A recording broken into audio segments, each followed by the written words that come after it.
Isang misa ang idinaos sa University of Santo Tomas bilang pagkilala sa yumaong si dating Chief Justice Andres Narvaza. Sabing universidad nagtapos ng abogasya ang dating punong maestrado ng Korte Suprema. Narito ang ulat ni Sam Ramirez. Bilang pag-alala kay yumaong Chief Justice Andres Narvaza, nagpamisa ang kanyang alma mater, ang Universidad ng Santo Tomas, kung saan siya nagtapos ng abogasya.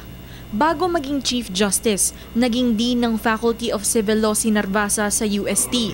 Siya rin ay naging pinuno ng Agrava Fact-Finding Team, isang grupong binuo upang imbestigahan ang pagkamatay ni Senator Ninoy Aquino. Nagsilbi din siya bilang Associate Justice sa Korte Suprema bago inappoint ni dating Pangulong Cory Aquino na maging Chief Justice noong 1991. Taong 2000 naman, isa siya sa mga counsel ni dating Pangulong Erap Estrada sa kanyang impeachment trial. Matalino, may paninindigan at para sa kanyang anak na si Gregorio Narvaza II, isang mabuting ama. He had many friends and admirers. Surely he was an ordinary fellow, but truthfully, he was an extraordinary man.